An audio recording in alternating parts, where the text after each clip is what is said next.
Hi, I'm Manning, and I wanted to yap about speed paints today because I've always been a, a frequent viewer of speed paints. Usually it doesn't have to be making the Mona Lisa, right?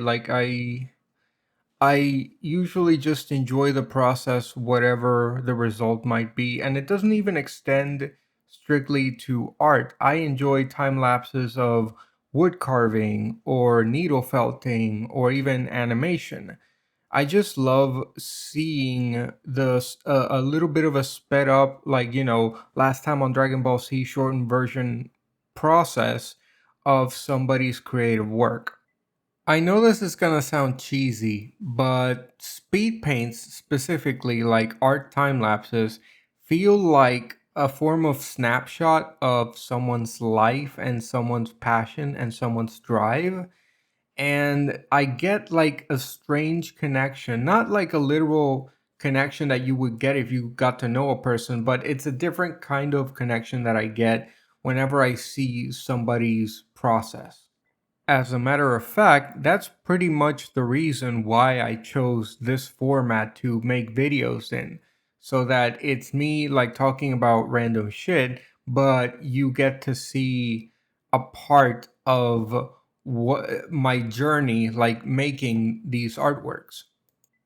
It's kind of like a piece of myself in the process of the artwork and a piece of myself in me like talking about random stuff. So it creates a whole picture, but I'm pretty sure that I'm one of the few, if not the only person who sees it that way. And to somebody else, it might just be like, oh, I can listen to this guy like yap while I do chores or something.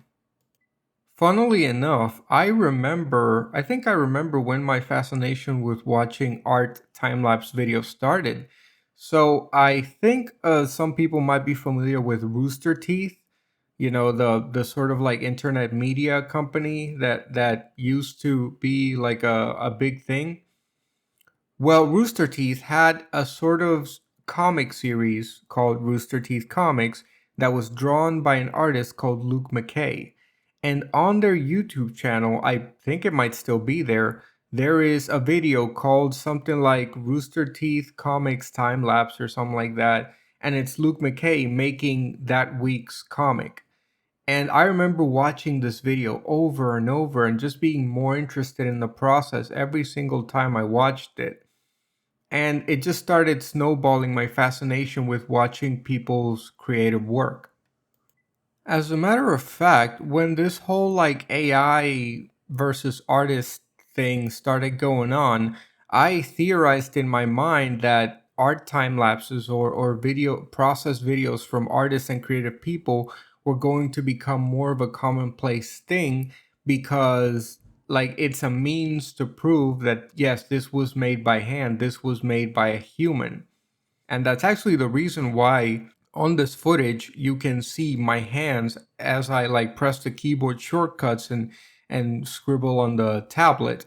It serves as an identifier of human authenticity. But to be honest, I if anything, I see a lot less like speed paint or time lapse videos now than I used to. And maybe that's my algorithm doing something to me, but I do kind of miss how much fun it was to like go into my subscriptions or my homepage and seeing all of these artists posting process videos and watching them do their thing. And even like when YouTube started implementing video tools that allowed you to slow it down or speed it up, I would actually slow it as slow as it could possibly be so I could really get a sense of every single brushstroke and the thought process behind it. Even when it wasn't educational, or even when the artist who was doing the time lapse or speed paint was not was like less skilled than I would consider myself. And I swear, I'm not being egotistical. I mean that if the resulting art wasn't was something that I could make better, it didn't matter to me because it was still fun to watch them at work.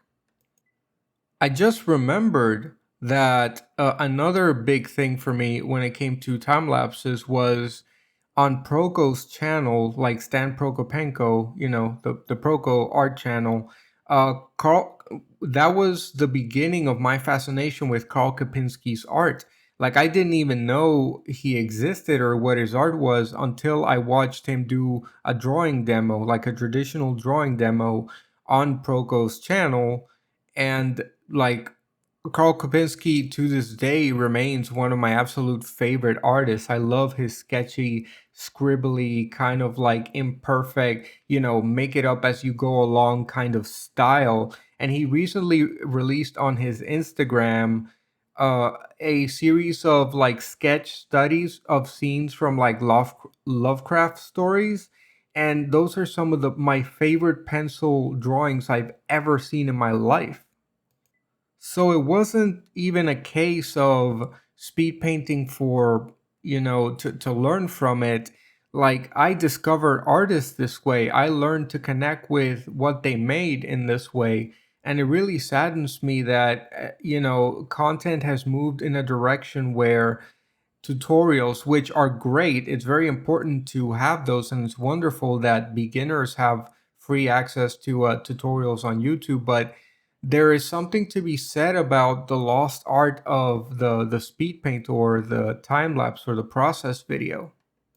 I do have to add a little caveat, a little asterisk, and it's the difference between a traditional time lapse and a modern time lapse. Now, what do I mean by that? Some art software like Procreate, for example, and even Clip Studio Paint and Krita have a feature where it records snapshots of the canvas as you work, and then you can export it as a video file. But I don't like those as much as traditional time lapses. And when I say traditional time lapses, I mean the ones where you can see the user interface and like the mouse moving around and what they're actually doing.